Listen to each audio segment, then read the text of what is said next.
Darren and I were best friends. We were in our 4th year of college. I was a good student, but Darren, on the other hand, didn't study hard. Darren always wanted to be famous on the internet. He would make videos all the time and hoped that his videos would become an internet sensation. One day, Darren heard the news that an internet influencer named Chu Bao Bao had lied to her fans. She pretended to have stage 4 cancer just to gain more followers and viewers for her videos. Chu Bao Bao made many videos where she worked out hard in the gym, giving people the impression that she was an inspiration and stayed positive while fighting cancer. She had a large number of online followers. However, it was later discovered that she had been lying the whole time, and she wasn't actually sick at all. This news gave Darren an idea. He believed that being sick or injured would attract more fans and followers because people feel sympathy. Darren told me that he would pretend to get hurt and create videos about it. He thought this was a great chance for him to become an internet sensation. I was worried and advised him that lying was a terrible idea. I pointed out what happened to Chu Bao Bao. Her fans started abandoning her after discovering she had been lying all along. Darren didn't listen and skipped the next class to go home and make a video. The following day, Darren came to class with his left index finger wrapped in gauze. He urged me to check out the video he had posted on his social media account. In the video, he recorded himself in a hospital with his index finger wrapped up. He explained in the video that he was attempting to cook a romantic anniversary dinner for his girlfriend when he accidentally cut his finger deeply. The video gained a lot of viewers who commented that he was a good boyfriend and wished him a speedy recovery. I couldn't believe that Darren would actually lie just to get more attention on the internet. He did not even have a girlfriend.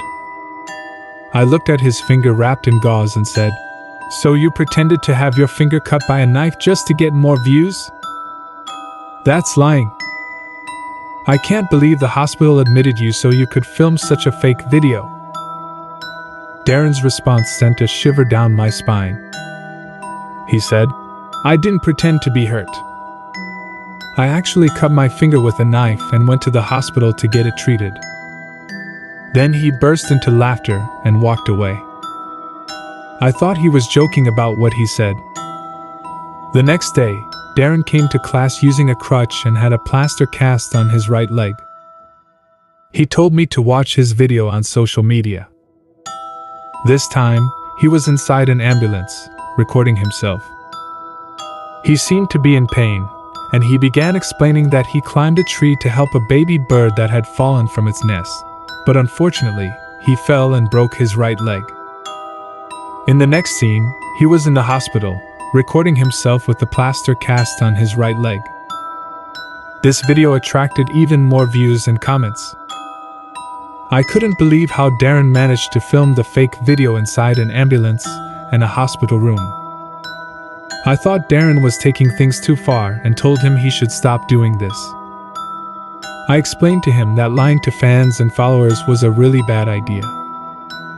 Suddenly, I remembered his index finger and checked. The gauze was gone, and there was no scar on his index finger. I felt relieved. Darren hadn't actually hurt himself. He must have been joking the day before. However, I still strongly disapproved of his actions of filming videos and lying to his viewers just to gain more attention. Just like yesterday, he then said something that truly frightened me. He said, "I didn't pretend to get hurt. I actually broke my right leg and called for an ambulance."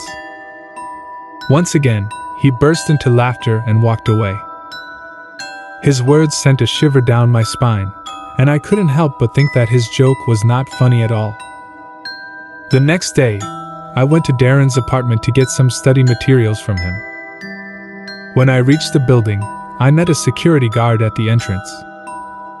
I explained to the security guard that I was a friend of Darren's and asked him to let me in. As soon as the security guard heard that I was a friend of Darren's, his face became concerned. He asked me if I knew that Darren had broken his leg. I assured him that I knew about the plaster cast on his right leg. I told the security guard not to worry because Darren was only pretending and hadn't actually gotten hurt. However, the security guard seemed even more concerned. He informed me that Darren had actually broken his leg the day before. An ambulance had come to take him to the hospital. The security guard then spoke in a hushed tone and mentioned that he wanted to show me something. He guided me into the security guard room, which had several TV screens displaying footage from the building's surveillance cameras. The security guard began rewinding one of the screens, showing the back stairs of the building. After rewinding for a while, Darren appeared on the screen. He held a hammer in his hand and deliberately struck his own right leg, causing it to break. He screamed in pain and called for an ambulance. I was incredibly shocked to witness this. Darren had actually harmed himself. Suddenly, my phone received a text message from Darren. In the text, he mentioned having a new idea for his video. He planned to jump off a building with a parachute to raise awareness for a charity group. He intended to film himself during the jump, believing that if he got injured, the video would attract many viewers. I was horrified upon reading Darren's text. I was genuinely afraid that he would harm himself, or, worse, end up losing his life by attempting such a dangerous act. I immediately informed the security guard about it. The security guard speculated that Darren might be on the rooftop of the building. Both of us hurriedly raced to the rooftop and found Darren standing at the edge, wearing a parachute on his back, preparing to jump off. I shouted, "Darren, stop! You will end up killing yourself if you do that." Darren heard my voice and turned to face me. He responded, "I'll be fine. I might get hurt a little, but it will bring more attention to my video." As Darren spoke, I noticed something peculiar. The voice that came out of Darren's mouth didn't sound like his own. I looked at him closely. Although his eyes were open, they seemed unfocused. It was as if he was possessed by some sort of energy. To my horror, Darren turned around and leaped off the building. I screamed and ran to the edge. I witnessed Darren falling through the air. Suddenly, he deployed the parachute. While the parachute slowed down his descent to some extent, Darren still landed with great impact on the ground. I feared that even if he survived, he would have sustained severe injuries and broken bones. Darren lay motionless on the ground, and concerned pedestrians who witnessed his fall quickly dialed 911 for help.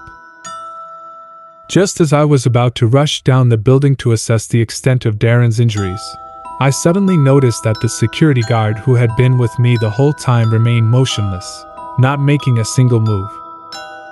The security guard began speaking, saying, "Listen to me." His voice startled me because it didn't sound like the security guard's voice at all. I glanced at him and noticed that he had the same vacant stare in his eyes, just like Darren had earlier. The security guard continued, "Listen to me, I am a ghost possessing the security guard's body. But don't worry, I'm a friendly ghost. I'm here to help. My name is Healing Ghost." I couldn't believe what I was hearing from the security guard. He remained motionless, his eyes still vacant, as if he was influenced by some kind of energy. It was as if he truly was a vessel for some otherworldly presence. The security guard continued speaking. "Listen, there is another ghost who has possessed Darren's body. He is my brother, Self-Harm Ghost, and he is a malevolent ghost. When he possesses someone, that person tends to harm themselves physically. In contrast, my power is to heal people. When I possess someone, their wounds heal. I always have to chase after my brother to heal the people he has harmed. A few days ago, my brother possessed Darren's body, and Darren used a knife to cut his finger. Darren went to the hospital for treatment. I found Darren as he was leaving the hospital and possessed his body. The wound on his finger healed instantly, which is why there is no scar. Yesterday, my brother, self-harm ghost, possessed Darren's body again, and Darren used a hammer to break his own leg. I found Darren later and healed him once more. Today, I learned that my brother wants to possess Darren's body again and jump off a building. I know I have to stop him. My brother is afraid of a special cleaning rag.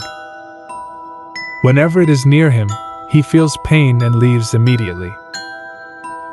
I found the cleaning rag and was about to take it to the rooftop, but a worker from the beef noodle restaurant downstairs found it and took it, thinking it was their cleaning rag. Now I need your help. Can you distract the worker from the beef noodle restaurant downstairs so I can sneak into their kitchen and retrieve the special rag? I need that rag to force my brother out of Darren's body, so I can possess it and heal Darren right away. I couldn't believe what I heard from the security guard. He did look lifeless and possessed when he spoke. I didn't have any other choice. I really wanted to help Darren, who was still injured at the bottom of the building. I decided to trust Healing Ghost. The security guard and I hurried downstairs to the beef noodle restaurant. I pretended to have some questions and talked to the worker while the security guard, still possessed by Healing Ghost, sneaked into the kitchen and came out with a cleaning rag in his pocket. We quickly made our way to the crowd surrounding Darren's body. Darren was unconscious and appeared to have broken several bones from the fall. The security guard approached Darren and took out the special rag from his pocket. Darren's body trembled slightly, as if self-harm ghost had left him. Healing Ghost then left the security guard's body and entered Darren's body. In the next moment, the wounds on Darren's body started to heal, and he opened his eyes. By the time the ambulance arrived, Darren was able to stand up and walk as if nothing had happened. The people around him were amazed that Darren hadn't been injured badly from the fall. I felt so relieved. I wanted to thank Healing Ghost, but he was nowhere to be found. The security guard looked confused, not understanding why he was at the bottom of the building when he thought he was on the roof just a moment ago. He scratched his head and walked back to his security guard room to continue working. Darren didn't remember everything that had happened, but he promised that he wouldn't try to make videos of himself getting hurt anymore. I was relieved to hear that. Driving home, I still felt overwhelmed by what had happened to Darren in the past couple of days. Suddenly, the car behind me started honking. I lived on top of a mountain, and the road to my house was narrow and winding. I thought the car behind me felt like I was driving too slowly, so I slowed down and moved my car to the right, trying to let them pass. However, the car behind me didn't want to pass. Instead, the driver kept honking at me. I looked in my rearview mirror and was surprised to see that it was Darren's car. He was in the driver's seat, looking worried and waving at me, as if he wanted me to stop the car. To my surprise, I saw another person sitting in the passenger seat next to Darren. It was the security guard from Darren's building. He was holding a cleaning rag and waving it at me. I started to feel really confused. Both of them looked worried and kept waving at me. I attempted to stop my car, but there was a sharp turn coming up. I was about to slow down to navigate the turn, but all of a sudden, I felt a strong urge to press on the gas and crash into the mountain wall. I don't know why I had that feeling. I suddenly felt very drowsy. I couldn't control myself,